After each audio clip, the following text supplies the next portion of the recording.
अब जैनी जो थे इनके अंदर दो संप्रदाय खड़े हो गए। एक संप्रदाय का नाम है दिगंबर जैन और एक संप्रदाय का नाम है श्वेतांबर जैन।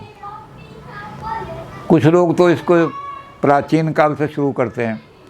वो कहते हैं पारसनाथ जी जो थे उन्होंने वस्त्रों का तिरस्कार नहीं किया था, वस्त्र नहीं त्यागे थे और ना उन्होंने वस्त्र त्यागने के लिए कहा। तो जो पुरानी परंपरा के, प्राचीन परंपरा के मानने वाले हैं वो वस्त्र धारण करते हैं। बस उन्होंने ये ज़रूर कहा था कि श्वेत वस्त्र रखो, अपनी चादर पर धब्बा मत लगने दो।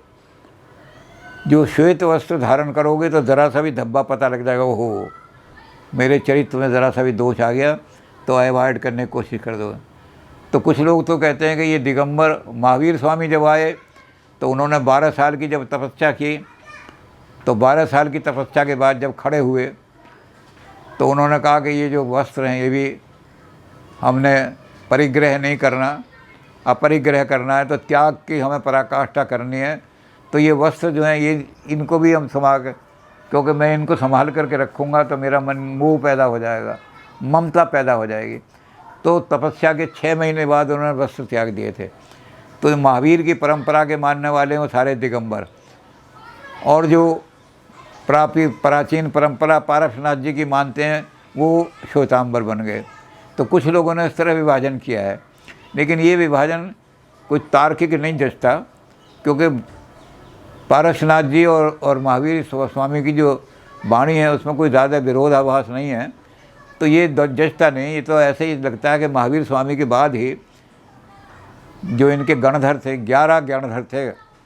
11 गणधर का मतलब होता है जो मुख्य शिष्य होते हैं, ऐसे शिष्य जो खास शिष्य हों, जिन्होंने गुरु के मुख से, जिन्होंने महावीर स्वामी के मुख से, जिन्होंने अरिहंत के मुख से शिक्षा प्राप्त की, वो गणधर कहलाते हैं। तो 11 गणधर जो हैं उनके नाम आते हैं सारे के सारे। श्वेतांबर भी उनको मानते हैं, दिगंबर भी मानते हैं। केवल इतना है कि उनके नामों में थोड़ा बहुत शाब्दिक अर्थ हो गया है या उनका क्रम बदल गया है, लेकिन इनके गणधर जो हैं वो उन गणधरों ने बाद में अलग अलग रूप से इनको संप्रदाय को बांट दिया। तो जो भी हो, लेकिन अब जो है वर्तमान में दोनों संप्रदाय हैं। एक संप्रदाय वस्त्र पहनता है, एक संप्रदाय ऐसा है जो नग्न रहता है। इनमें दोनों में जो अंतर है वो हमें देखना है कि इनमें अंतर क्या है। तो जब हम अंतर की तरफ देखते हैं तो हमें एक बात लगती है कि जो बेसिक टीचिंग है, जो आधारभूत सिद्धांत हैं भगवान महावीर के, पारसनाथ जी के, उनमें कोई अंतर नहीं है। उनको दिगंबर भी मानते हैं, उनको श्वेतांबर भी मानते हैं। तो आधारभूत सिद्धांतों का कोई अंतर नहीं है। बाद में जो व्यवहार के अंदर जो बदलाव आए उनकी वजह से ज़्यादा अलग अलग हो गए। अब श्वेतांबर जो है उनमें भी और आगे छोटे सब सेक्शन बन गए, 3 सेक्शन बन गए। एक को इन्होंने कहा है पुजेरी। पुजेरी कौन होते हैं? मूर्ति पूजक। उनको मंदिर मार्गी कहा। कई नाम है पुजेरियों के, पुजेरी, मंदिर मार्गी। तो ये एक ही चीज़ है, मंदिर मार्गी भी वही हैं, पुजेरी भी वही हैं जो मूर्ति पूजक हैं। तो एक तो बन गया इनका संप्रदाय जो मंदिर मार्गियों का है। एक संप्रदाय जो है इनका वो बना स्थानकवासियों का, स्थानकवासी बन गए इनके अंदर से। और एक बन गए तेरापंथी। ये 3 जो है ये श्वेतांबरों के संप्रदाय बन गए। और जो दिगंबर हैं उनके भी 3 संप्रदाय छोटे बन गए। दिगंबरों में एक बन गया 20पंथी, एक बन गया तेरापंथी और एक बन गया तारापंथी। ये 3 जो हैं उनके बन गए और 3 ही इनके बन गए। अब इन तीनों में क्या अंतर है? इन तीनों में ये अंतर है कि जो मंदिर मार्गी हैं, यानी जो पुजेरी कहलाते हैं, वो मूर्ति की पूजा करते हैं। वो भगवान का तीर्थंकरों को अच्छे वस्त्र पहनाते हैं, उनके बढ़िया श्रृंगार करते हैं, उनको फूलों से सजाते हैं और नैवेद्य भी लगाते हैं, भोग भी लगाते हैं। उनको भोग में हालांकि फल लगाते हैं, वो उनको भोग में अन्न की पदार्थ नहीं लगाते, वो भोग लगाते हैं। केला लगा दिया, सेब लगा दिया, कोई भी चीज़ हो, और पुष्प सजाते भी हैं, पूजा करते हैं। जो स्थानकवासी हैं वो मूर्ति नहीं पूजते, स्थानक जो हैं वो ऐसी जगह होते हैं जहाँ स्थान, जहाँ आकर के हमारे जो श्रमण लोग हैं, यानी जिन्हें हम भिक्षु या भिक्षुनी कहते हैं, वो आकर के ठहरते हैं वहाँ। तो ये कहते हैं कि भिक्षु और भिक्षुनी जो हैं, ये श्रमण लोग जो हैं, ये हमारे उस अरिहंत की छाया हैं, उन्हीं का प्रतिबिंब है। तो जब ये आकर के बैठ जाते हैं तो फिर किसी मूर्ति की आवश्यकता नहीं होती, इन्हीं के वचन सुनने से कल्याण हो जाता है। तो स्थानक वासी जो हैं वो मूर्ति नहीं बनाते। इसी तरह से तेरापंथी हैं, तेरापंथी भी मूर्ति नहीं बनाते। तेरापंथी वो क्या करते हैं कि हमारे उनकी जगह जो अरिहंत हैं उनकी जगह ग्रंथ ला करके रख देते हैं। वो ग्रंथ रख देते हैं, वहाँ तेरापंथियों के यहाँ ग्रंथ की पूजा होती है, मूर्ति नहीं पूजी जाती। लेकिन मूर्ति जो पूज बनाएंगे उसको बड़ा श्रृंगार कराएंगे, तरह तरह के वस्त्र पहनाएंगे। अब दिगंबर हैं, उनमें क्या होगा कि दिगंबर में 20 पंथी जो हैं वो मूर्ति बनाएंगे तीर्थंकरों की, सभी की, सारे तीर्थंकरों की मूर्ति बनी होगी 20 पंथियों के। और उसके साथ साथ वो भैरों की मूर्ति भी लगाते हैं। तो 20 पंथी जो हैं, लेकिन वो सब मूर्तियाँ नंगी होंगी। ये मूर्तियों को सजाते नहीं, ना फूलों से सजाते हैं ना कपड़ों से सजाते हैं, किसी मूर्ति को नहीं सजाते। ये मूर्ति बिल्कुल नग्न होती हैं। और मूर्ति को सजाने के लिए केवल एक चीज़ होती है कि मूर्ति के सिर पर जल डालते हैं। वो जल जो है मूर्ति का नीचे तक बहता आता है, और जल जब नीचे बहता हुआ आता है तो उसी को ये आचमन उसी का कर लेते हैं, उसको पी लेते हैं। मूर्ति को नैवेद्य नहीं करते, भोग नहीं लगाते। अब इनके अंदर दूसरे जो हैं वो तेरापंथी और तारापंथी, उनके अंदर तो वही चीज़ें आ गई कि उन्होंने जैसे उनके यहाँ है। तो तेरापंथी इनके भी ऐसे हैं कि वो भैरों की मूर्ति वगैरह हटा देते हैं और सारी की सारी सिर्फ एक मूर्ति रखते हैं, वो है भगवान महावीर की मूर्ति। इन तेरापंथियों में से ही तारापंथी निकल करके गए हैं। तारापंथी उसी तरह काम करते हैं कि मूर्ति के बजाय वो वहाँ पर कोई ग्रंथ रख करके पूजा करते हैं। तो ये महावीर स्वामी ने जो अपना दिया था सारा, ये बाद में बट गया जब सारे लोग चले गए। अब हमें बेसिक चीज़ें देखनी है कि बेसिक डिफरेंस क्या है श्वेतांबरों में और दिगंबरों में, बेसिक डिफरेंस क्या है। तो जब हम बेसिक डिफरेंस देखते हैं तो पहली चीज़ दिखाई देती है कि जो हमारे प्राचीन काल में बड़ा भारी, ये जहाँ से जैन धर्म पैदा हुआ था, वहाँ अकाल यानी भयंकर अकाल पड़ा। तो कुछ लोग जो थे शीलभद्र अपने लोग चेलों को लेकर के और वहाँ से पलायन करके दक्षिण की तरफ चले गए। जब वो अकाल ख़त्म हो गया और वहाँ फिर से संपन्नता आ गई तो लौट करके आए, तो उन्होंने बड़ी अजीब चीज़ देखी, बड़े बड़े मंदिर सजे हुए हैं सबका। तो उन्होंने आकर के इनसे बात की, तो इन्होंने कहा कि भगवान की जो वाणी है ये हमारे पास संकलित है। तो श्वेतांबर जो थे उन्होंने आगम दिखाए 45। दिगंबरों ने कहा ये सब गलत हैं, ये सब गणधरों की रचना है, गुरु की वाणी नहीं है, ये अरिहंत की वाणी नहीं है, महावीर स्वामी की वाणी नहीं है। वो जो उनके चेले थे उन्होंने अपनी वाणी दे दी, इसलिए ये नहीं मानते 45। दिगंबर लोग 45 ग्रंथों को सत्य नहीं मानते। श्वेतांबर जो है ग्रंथों को 45 मानते हैं। तो अब जो है इस पर ये हुआ कि अब जो 12 आगम इन्होंने छांटे, वो 12 आगमों को इन्होंने कहा कि 12 आगम ठीक हैं। इसमें भी थोड़ा सा विवाद हुआ कि कुछ जैनी आचार्य जो थे उन्होंने कहा कि आगम 13 आगम सत्य हैं, उनको हम स्वीकार करते हैं। तो 13 आगम और 13वां आगम नहीं मिलता, तो उन्होंने कहा वो लुप्त हो गया है कहीं। जब लोगों ने आक्रमण किया, जैन धर्म को ख़त्म करने की कोशिश की, तो वो 13वां लुप्त हो गया है, लेकिन वो भी है। तो वो सिद्धांतिक दृष्टि से 13 आगम की बात करते हैं, लेकिन उपलब्ध आगम जो हैं आज वो 12 ही हैं। तो उन आगमों की संख्या पर दोनों में बड़ा विवाद रहा। उन्होंने सब आगम, जितने भी श्वेतांबरों के आगम थे, सबको मिथ्या कह दिया। उन्होंने कहा ये भगवान महावीर की वाणी नहीं है। भगवान महावीर की वाणी जो है उसको गणधरों ने इकट्ठा करना था, लेकिन गणधरों ने अपनी तरफ से चीज़ें लगा दी, अपनी किसी को कुछ सुनाई दिया, किसी को कुछ सुनाई दिया, उसने अपनी तरफ से लगा दी। एक जगह तीतर बोल रहा था, तो तीतर की आवाज़ जो थी वो एक उसको सुनाई दी मुसलमान को, तो कहने लगा ये तीतर मुसलमान है।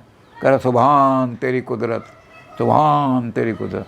तो पंडित जा रहा था, वो कहने लगा भाई तू झूठा है, गलत है, ये तो तीतर ये कह रहा है श्री राम दशरथ, श्री राम दशरथ। तो जैसी हमारी वृत्ति होती है ऐसी चीज़ें सुनाई देती हैं हमें। अगर हमारी वृत्ति ऐसी है तो हमें राम दशरथ सुनाई देगा, और अगर हमारी वृत्ति वो है तो है क्या श्री माँ, तो वो तो इसलिए गणधरों ने अपनी वृत्ति के हिसाब से चीज़ें घुसेड़ दी, तो इसलिए हम इनको सत्य नहीं मानते। तो श्वेतांबरों के आगम को इन्होंने सत्य नहीं माना। पहली चीज़, इस पर विवाद हुआ। दूसरी चीज़ ये हुई कि भगवान महावीर ने जो तपस्या की थी, तो 30 साल की उम्र में वो तपस्या करने के लिए गए थे और 12 वर्ष उन्होंने तपस्या की। तो 30 साल की उम्र से जाने से पहले उन्होंने विवाह किया था, उनकी शादी हुई थी, और शादी के बाद एक कन्या भी उत्पन्न हुई थी, और उस कन्या के बाद वो घर छोड़ करके गए। दिगंबर नहीं मानते, दिगंबर कहते हैं वो अरिहंत जो हैं वो आदि ब्रह्मचारी थे, जन्म से ही उन्होंने ब्रह्मचर्य का व्रत लेकर के पैदा हुए थे, अंत तक ब्रह्मचारी रहे, उन्होंने शादी नहीं की। तो दोनों का इस बात पर भी है। तीर्थंकर दोनों एक से ही मानते हैं, वो भी 24 तीर्थंकर मानते हैं, ये भी मानते हैं।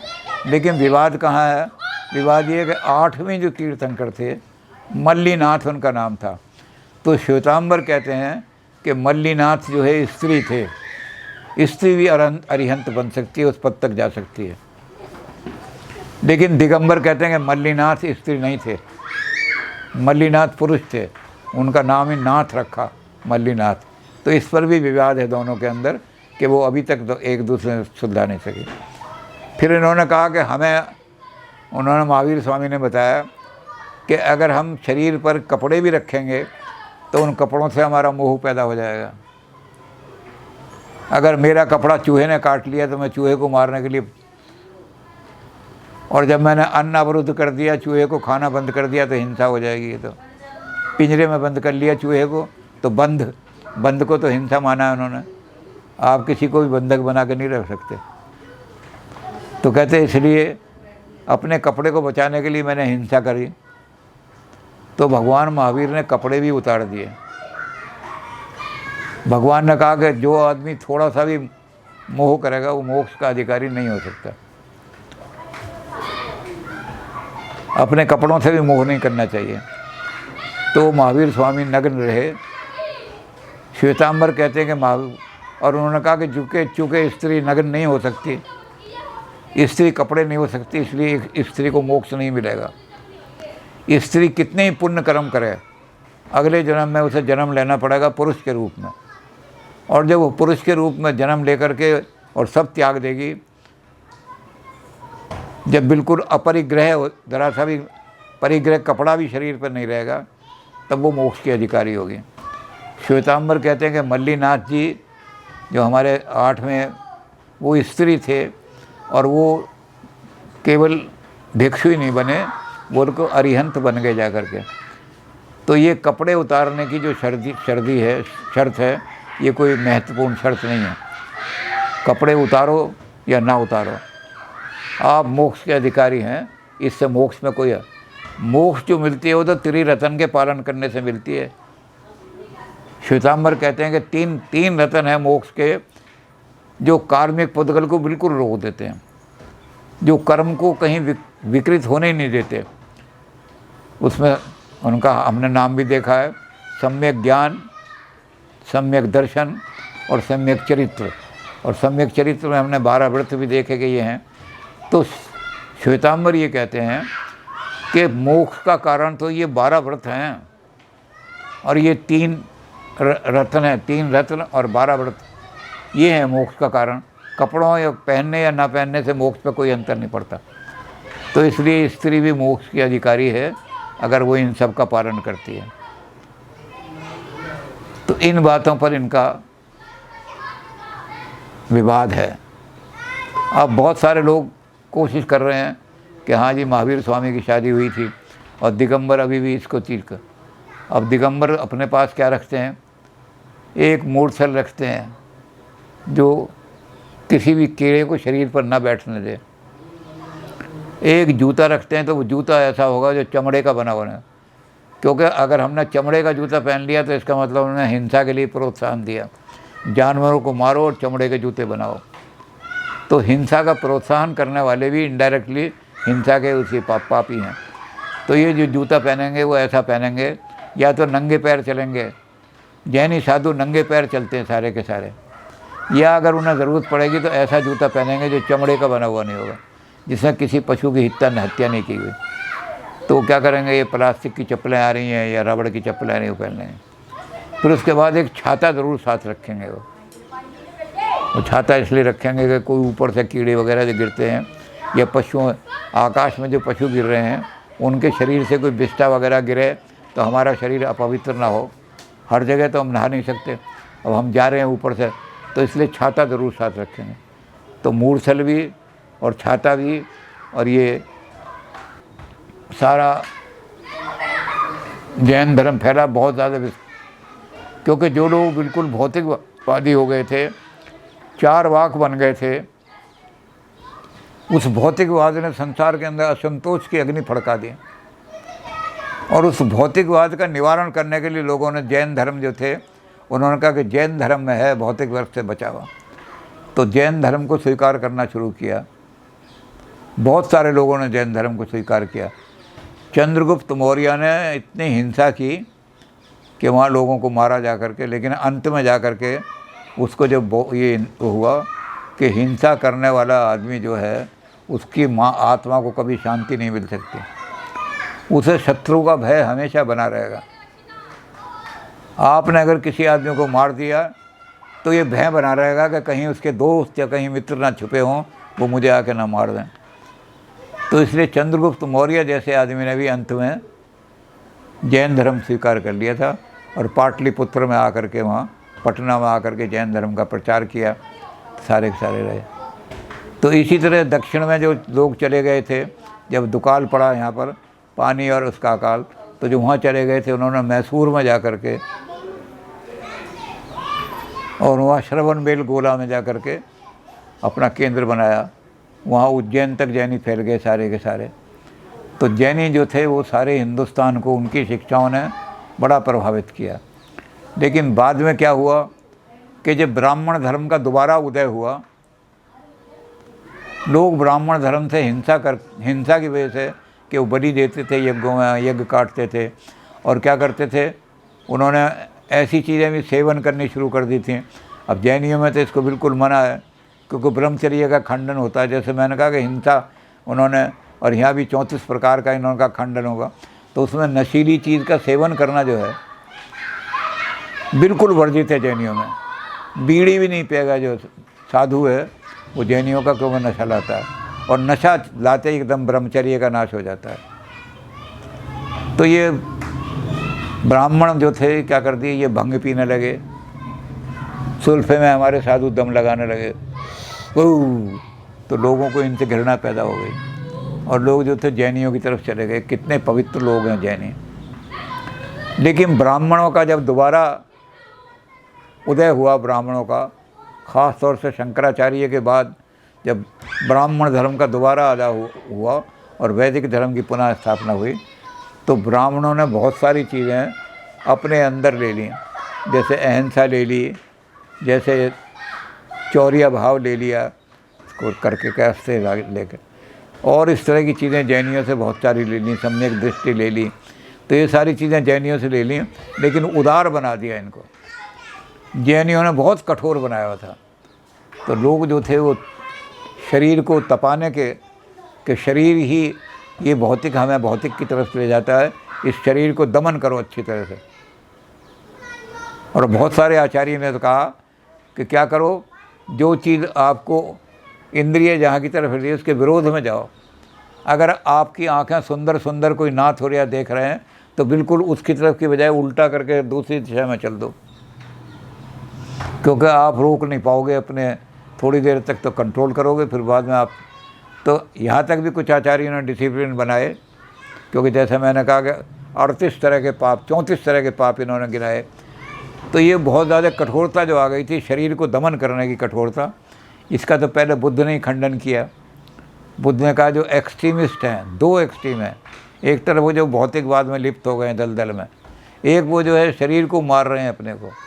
ये शरीर तो धर्म का साधन करने का, इस शरीर को ठीक रखना चाहिए, ये तो इस शरीर को से हमने सारे धर्म का पालन करना है।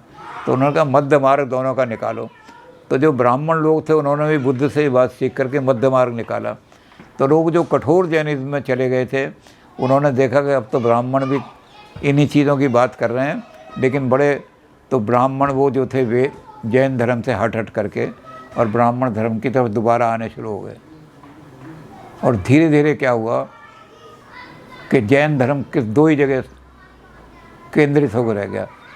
उनके पुराने निशान तो मिलते हैं, जैसे श्रवण गोलवाला में मूर्ति है, बड़ी भारी मूर्ति है, सबसे ऊंची मूर्ति है जैनियों की, वो बनी हुई है। लेकिन इन्होंने क्या किया कि जैनियों ने जब ज़्यादा कठोरता बढ़ती, उस कठोरता का लोग पालन नहीं कर पाते थे, और कठोरता का पालन नहीं कर पाते थे तो उन्होंने जो आज के युग में आकर के बात की है, 20वीं सदी में आकर के जो बात की है विवेकानंद जी ने, वो उन्होंने उस समय बात की लोगों ने। उन्होंने कहा कि जब आदर्श बहुत ऊंचे हो जाते हैं, पालने योग नहीं रहते, तो लोग उनकी पूजा करने लगते हैं, उनका पालन नहीं करते जीवन में। तो आदर्श ऐसे बनाओ जो पालन करने योग्य हों, जीवन में उतारने के योग्य हों। तो ये बात इन्हें आज सूझी है हमको। तो हमारे उस समय शंकराचार्य के साथ जो ब्राह्मण थे उन्होंने कहा जैनियों के जो कठोर व्रत हैं उनको ऐसा बना लो पालन करने योग्य हो जाए। यहाँ तो आपने कर दिया कि औरत के मुख की तरफ भी देखोगे तो काम व्यापेगा। तो उन्होंने ब्राह्मणों ने जैनियों के बहुत सारे सिद्धांत लेकर के ब्राह्मण धर्म में इनकॉर्पोरेट कर लिए, लेकिन उनको बड़ा उदार बना दिया। इसलिए जैन धर्म से लोग इधर की तरफ उदार धर्म की तरफ आते रहे, और अंत में क्या हुआ कि जैन धर्म राजस्थान और गुजरात तक ही सीमित होकर रह गया। राजस्थान के बाद में जो उत्तरी राजस्थान था, जो आजकल हरियाणा कहलाता है, हाँसी, वहाँ कुछ लोग दिगंबर पहुँच गए और उन दिगंबरों ने अपना अड्डा बना लिया। लेकिन अब वो राजस्थान से कट गया, तो वो राजस्थान परंपरा के मानने वाले हैं हाँसी के लोग भी। तो राजस्थान में बहुत बड़े बड़े मंदिर और बड़े बड़े इनके वो बने, लेकिन वहीं तक सीमित रह गया, और गुजरात में सीमित रह गया। तो अब 2 जगह इनके बड़े बड़े जैनियों का प्रभाव है। बाकी जगह जैनियों ने भी ढील डालनी शुरू करी कि हम अपने धर्म को बचाना है, तो ज़्यादा कठोर वो ना करें। तो इसका मतलब ब्राह्मणत्व का बड़ा प्रभाव जैनिज्म के अंदर घुसना शुरू हो गया। और जैनिज्म का तो जैनी जो थे वो हिंदुओं में आके मिल गए। जैनियों की शादी बनियों में होने लगी, बनियों की शादी जैनियों में होने लगी। तो सारे जैनी जो गृहस्थी थे, जो साधु थे तो साधु रहे, जैन धर्म का पालन करने वाले। जो श्रावक थे वो श्रावक सनातन धर्म में आकर के लीन हो गए। आज श्रावक जो हैं सारे सनातन धर्म का पालन कर रहे हैं, सिर्फ जैन धर्म का उस हद तक पालन करते हैं जितना वो कर सकते हैं, उससे ज़्यादा नहीं करते। जैसे रात को भोजन नहीं किया तो क्या करेगा गृहस्थी, कि रात को भोजन तो मना कर दिया उन्होंने, तो अब रात को हम दिन छिप गया तो क्या करें, हम कपड़े के अंदर छाँव करके तरल चीज़ पी लें, ठोस चीज़ ना खाएं। तो उन्होंने हल्का कर दिया इस व्रत को सारा। तो जैन धर्म का जो पतन हुआ वो इसके लिए हुआ कि बहुत ज़्यादा कठोर था जैन धर्म। उन कठोर व्रतों को सारों को ब्राह्मणों ने अपने यहाँ लेकर के उदार बना दिया। तो लोग जो थे जैन धर्म से इधर की तरफ उदार धर्म की तरफ आने शुरू हो गए।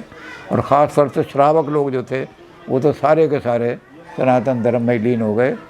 कोई भेद नहीं कर सकता, क्योंकि जितने भी बनिए हैं, गोयल हैं, सिंगल हैं, सारे इन सब की शादियाँ, विवाह शादी सब जैनियों में होते हैं। तो जैन धर्म धीरे धीरे मर्ज हो गया अपने सनातन धर्म में। तो जैन धर्म हमारा, अब जो जैन धर्म को विस्तार से पढ़ना चाहे कि कितने कठोर डिसिप्लिन है, उसे तो जैन धर्म के सारे आचार खंड पढ़ने पड़ेंगे कि पता लगेगा हो 108 चीज़ें, तो पता लगा ज़रा सा भी हो गया तो हमसे हिंसा हो जाएगी। तो उन सबको इसी तरह करेगा। अगर हमने अच्छा संसार से ऊपर उठना है और केवली ज्ञान प्राप्त करने हैं तो 34 पाप छोड़ने पड़ेंगे, तो उन्हें पढ़ना पड़ेगा 34 पापों को, फिर उन्हें त्याग करना पड़ेगा। तो इसलिए जैनिज्म के कठोर नियम को पढ़ने के लिए हमें जैन धर्म का अच्छा अध्ययन, जो रुचि रखते हैं उन्हें अच्छा धर्म करना पड़ेगा।